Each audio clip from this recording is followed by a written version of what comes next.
live in the age of distraction. Every second, we are bombarded by stimuli. Notifications, short videos, endless feeds, looping music, messages that never stop. Silence today is almost an anomaly, and boredom, an enemy to be eliminated at all costs.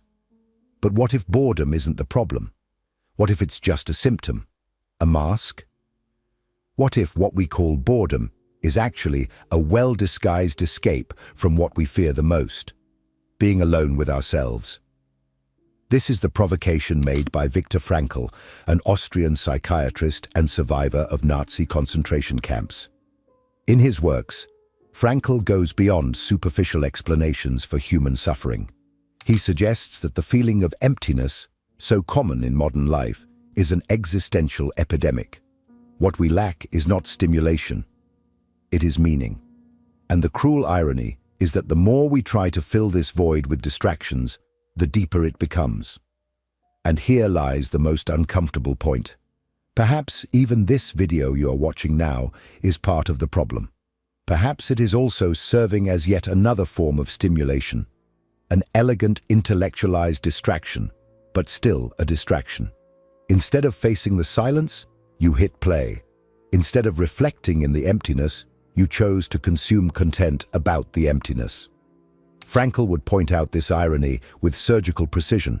We are so used to fleeing from ourselves that even the process of self-discovery can become a trap. But then, what is left for us? Ignore the discomfort. Pretend it doesn't exist. Or accept that this unease is precisely the sign that something needs to be faced. Frankl believed that human beings only fully realize themselves when they find a greater meaning, and that this meaning can only emerge in direct confrontation with silence, suffering, and the absence of distraction. In the concentration camps, Frankl observed a brutal paradox. Those who found inner purpose were able to endure the unbearable. Meanwhile, those who lost that connection to meaning succumbed, even when their bodies still resisted. Modern life, with all its comfort, offers us another type of camp. Not one of barbed wire, but of constant dopamine. A gilded prison where freedom lies in hitting the next button. This video, therefore, is not just another piece of content to fill your time. It is an invitation to discomfort. And perhaps it can lead you to a reflection you have been avoiding for a long time. Because in the end, the boredom you feel may be your soul knocking at the door. And what you do with it, flee or listen, will define the course of your life. For Viktor Frankl, modern human suffering has a clear and silent origin. He called it existential vacuum. But what exactly does that mean? The existential vacuum is not just sadness, apathy, or lack of motivation. It is an internal state of deep disorientation, a persistent feeling that life has lost its axis. It is when everything seems to be working externally. Career, relationships, health, updated social media, and yet something inside you keeps murmuring. Does it all really matter? This vacuum does not appear suddenly. It is cultivated slowly by the collapse of values, the absence of meaningful rituals, the superficiality of relationships, and above all, the disconnection from a real purpose. Frankl believed that human beings cannot live just to avoid pain or seek pleasure. That is insufficient. They need a why. And here is the critical point. When this why is not found, it is replaced by anything that distracts from the absence of meaning.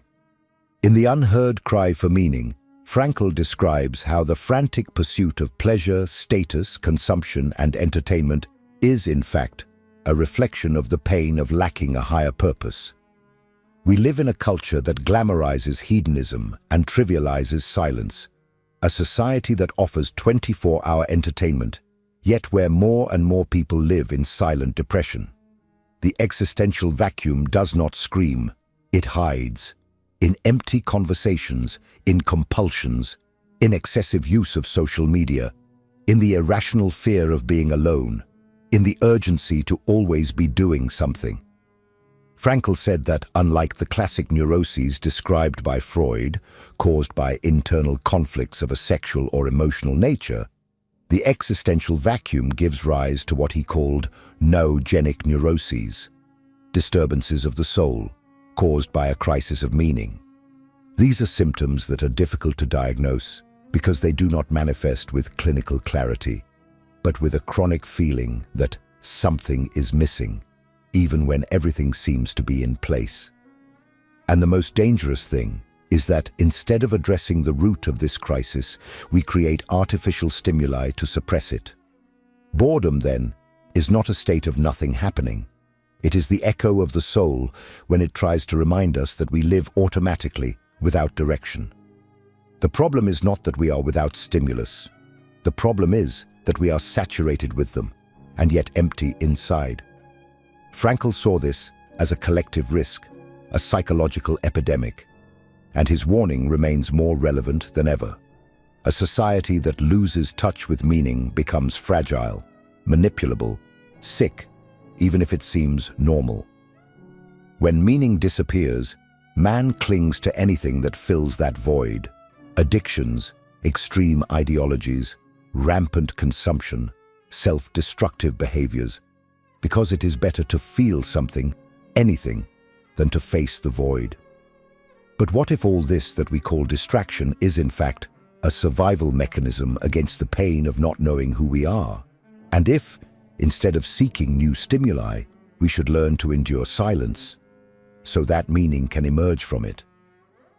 This is the provocation that leads us directly to the next part, the modern addiction to stimuli, and how each scroll may be distancing us from our own soul. If this content is making sense to you, click the subscribe button and subscribe to the channel. Thank you for your support. Imagine a rat in a cage with a button that releases doses of dopamine directly into its brain. The animal, hypnotized by pleasure, presses the button incessantly until exhaustion, even if it means neglecting to eat, drink, or sleep. Now, replace the rat with a human and the button with a screen, and you will have a brutally honest portrait of what is happening to the modern mind. The addiction to stimuli is not just a technological phenomenon, it is an existential symptom. Today's society does not merely offer distractions, it manufactures, markets, and imposes distractions as a lifestyle. And we, increasingly, have become compulsive consumers of cheap and immediate stimuli, trained to seek instant relief at the slightest sign of emotional discomfort. But what lies behind this compulsion? Why is it so difficult to spend 5 minutes in silence? Why is there an almost physical sense of anguish when we are without our phones nearby? The answer lies in something Viktor Frankl uniquely understood: the fear of confronting the inner void. Every stimulus we seek, whether a video, a notification, or background music, is often a desperate attempt to avoid an uncomfortable question: what am I doing with my life? Frankl wrote that man cannot bear the absence of meaning for long. When meaning disappears, the individual finds themselves facing a void that terrifies them more than any physical pain. And so, the mind creates escape routes. In the past, these routes were alcohol, excessive work, or sex. Today, they are automatic feed updates, 30-second short videos, and the illusion of constant productivity. The difference? It has never been easier to escape from oneself. The irony is that, while we believe we are entertaining ourselves or passing the time, we are merely numbing ourselves. We become dependent on continuous stimulation because we have unlearned how to be with ourselves. Silence has become unbearable, not because of boredom itself, but because it opens the doors to the unconscious, to forgotten memories, unresolved fears, existential dilemmas we avoid facing. Frankl called this noogenic neurosis, the neurosis that arises from the absence of meaning, and which cannot be cured with antidepressants or superficial behavioral therapy. It can only be overcome when the individual finds a purpose that transcends the ego itself. But this purpose cannot be accessed between one notification and another. It requires silence. It requires presence. It requires courage. With every touch on the screen, with every automatically chosen distraction, we are suffocating the only opportunity to listen to what truly matters. The soul does not scream, it whispers. And if we are always busy, we will never hear that whisper. The consequence? Chronic anxiety, disconnection, superficial relationships, and an entire generation that feels alive but does not know why. And the most ironic thing is that the very idea of watching a video like this can be, for many, just another form of intellectualized escape. Consuming deep ideas without applying them, reflecting without acting, watching without truly stopping. And it is precisely here that Frankl offers us a disconcerting and disturbing comparison. Because for him, true inner freedom does not lie in seeking stimuli. It lies in resisting them. And this lesson did not come from a classroom, but from within absolute horror, the concentration camps. That is where we are headed now in the next part, where we explore how the total absence of stimulus forced human beings to confront their essence, and how some found amidst suffering the answer that we are all avoiding. Viktor Frankl did not develop his theory in a comfortable office, surrounded by books and security. He forged it in the depths of human suffering, in Nazi concentration camps, places where dignity, freedom, and even human identity itself were systematically crushed. It was precisely in this environment of complete deprivation that he witnessed a paradox that challenged all the psychological logic of the time. Some people, even in the face of absolute horror, found the strength to continue living, not out of hope for external rescue, but because they had discovered an internal meaning. In the camps, everything that composed the structure of modern life disappeared. There were no distractions, entertainment, social media, smartphones, or any form of stimulus that could numb the pain. Only the individual remained, exposed to raw and naked suffering. The mind, with no escape, was forced to look at itself. And what emerged from this confrontation was revealing. Those who could attribute meaning to suffering, no matter how small or subjective, demonstrated an almost supernatural resilience. Those who could not find meaning, even if physically strong, quickly withered. They died in spirit even before their bodies gave in. Frankl reported in Man's Search for Meaning that many prisoners died shortly after losing faith that something was still waiting for them. Just a single thought of surrender, nothing makes sense anymore, was enough for death to become inevitable.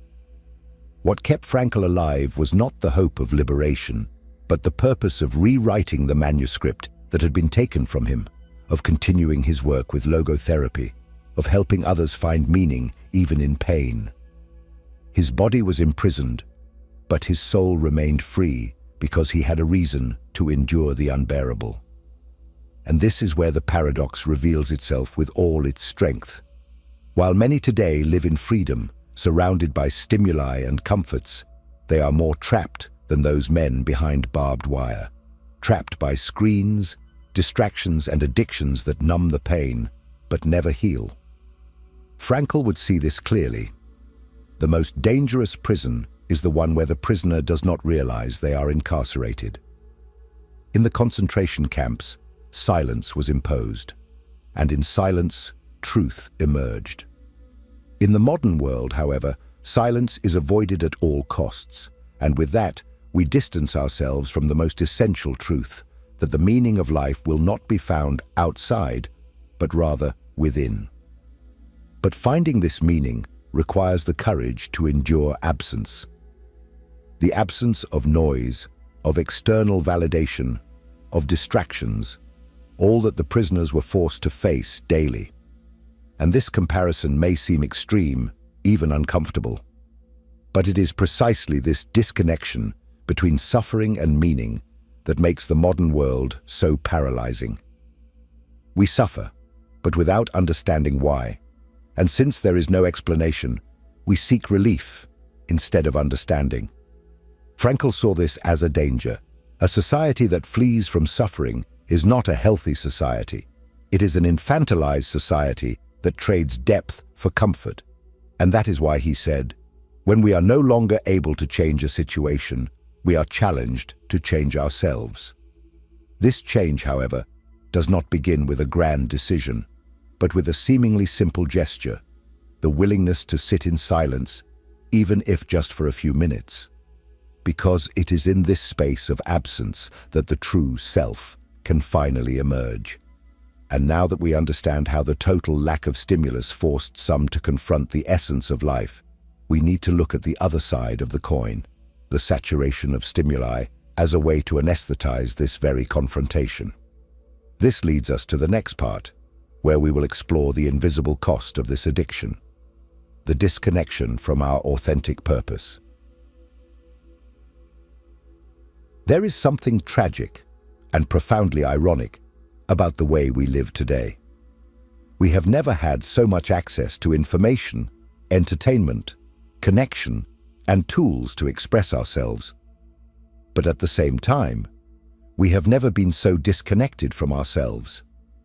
Viktor Frankl saw this clearly decades ago when he wrote that modern man is in constant activity not because he is productive, but because he is terrified of being alone with his own thoughts. The consequence of this is brutal, yet subtle. The more we get used to seeking meaning outside of ourselves, the more we atrophy our ability to generate meaning within. The result is a kind of death that leaves no corpse but kills while alive, the death of internal meaning. Frankl said that the essence of human existence is the ability to attribute meaning to experiences, even and especially when they involve suffering. But this ability requires a type of internal silence that has become almost impossible today.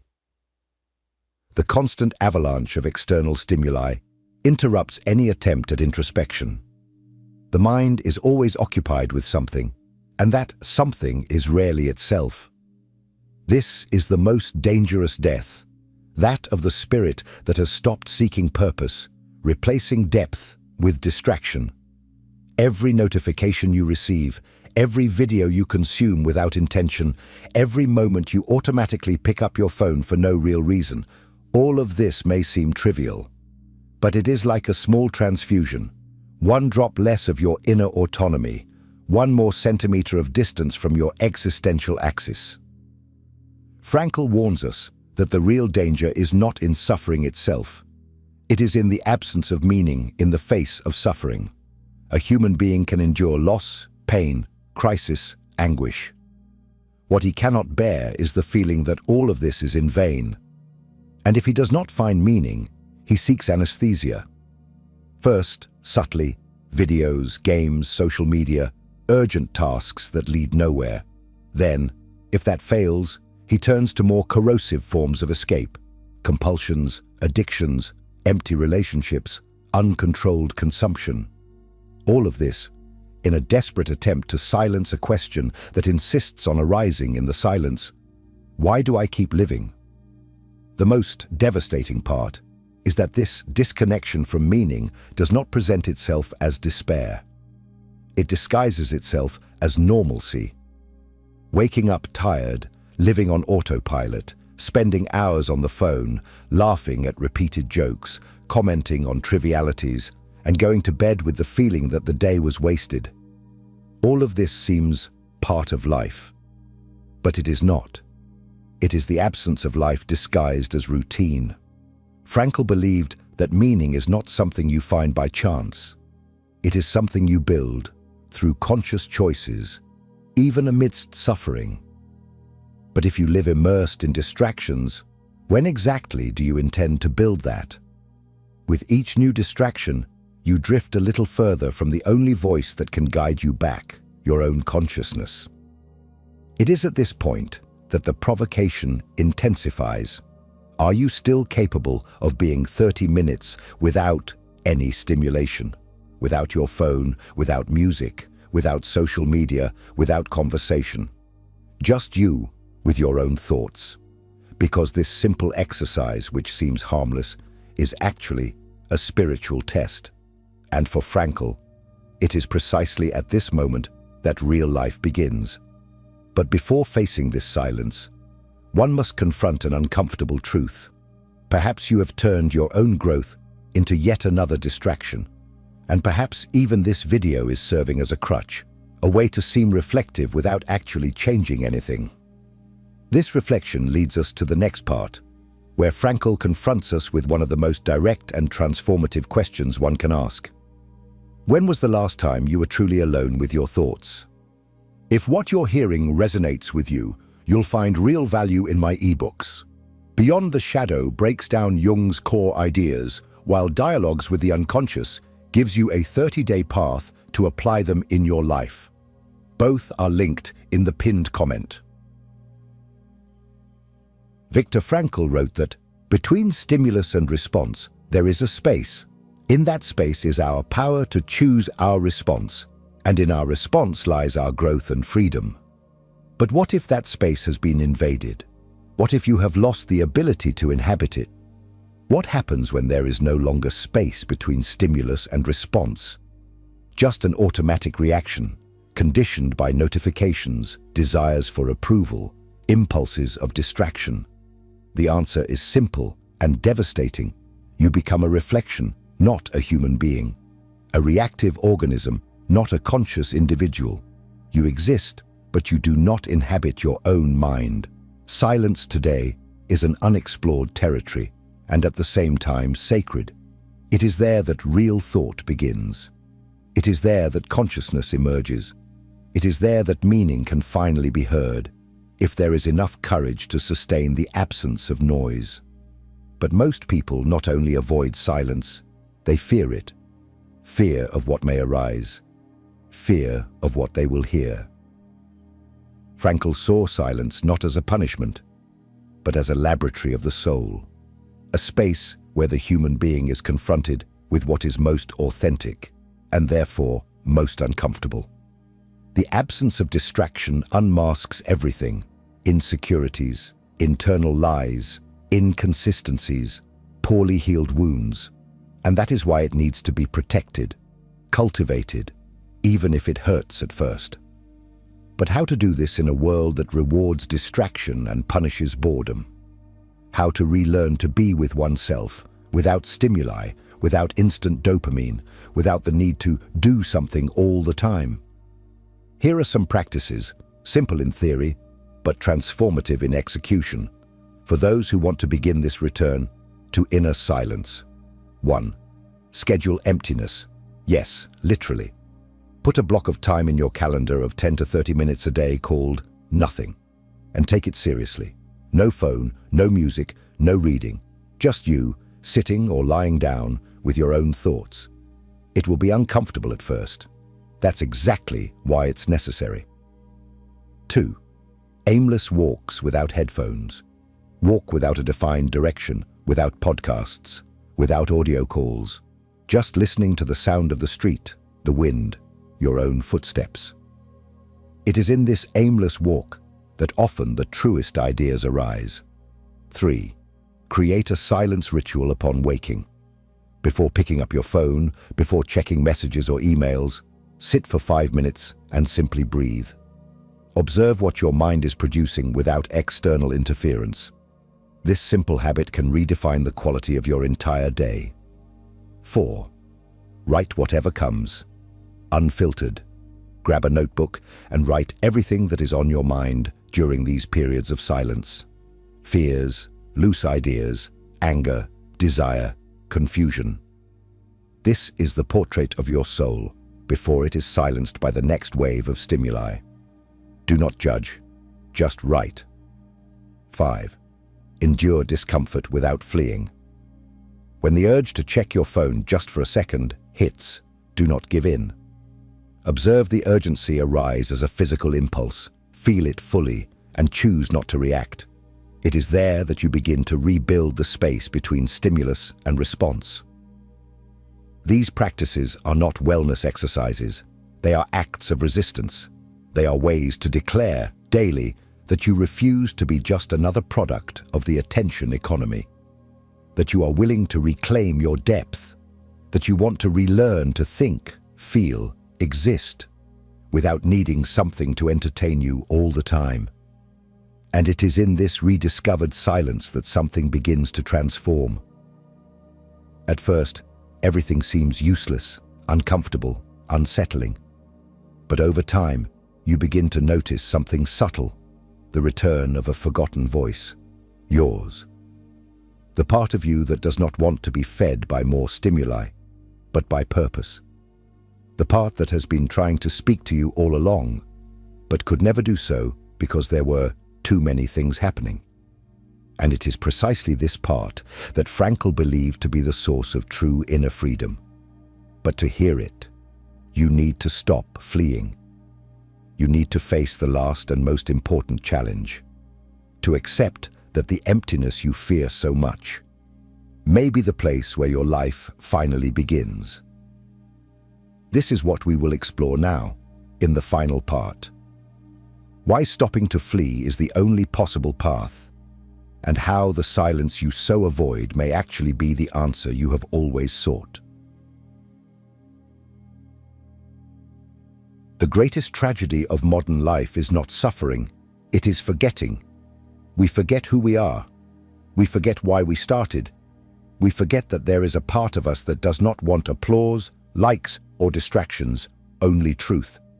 And that part has been speaking to you for a long time. But you silence it with headphones. You drown it in videos. You numb it with notifications. It does not scream. It does not force the door. It just waits. Patient, silent, in the space between your thoughts, in the discomfort of boredom, in the insomnia that insists on returning when everything is quiet. Viktor Frankl never asked anyone to find the meaning of life in books, gurus, or ready-made answers.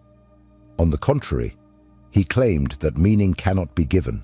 It must be discovered, created, built in direct confrontation with reality, no matter how harsh and empty it may seem. And this construction can only begin when you stop running.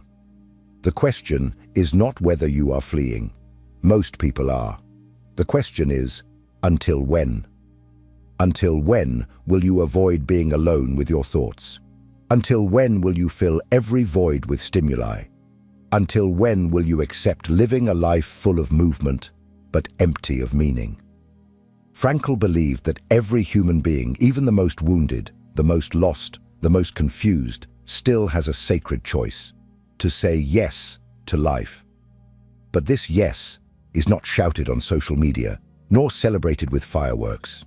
It happens in silence when you finally stop. When you look within and decide, I will no longer run away. The emptiness you fear so much is not your enemy. It is the portal, the sacred space where the new can be born. And if you are brave enough to sit in the silence and listen to it, you will discover something that no video can give you. You are not broken. You are just disconnected from your essence. It is in this silence that your soul speaks, and it is speaking to you now. And that is why, in this specific video, I am not going to recommend that you watch the next video. Today, I want you to close this tab, to turn off your phone, to go to a quiet place, take a deep breath, and stay with everything you heard here. Do not run away from the discomfort. Explore it.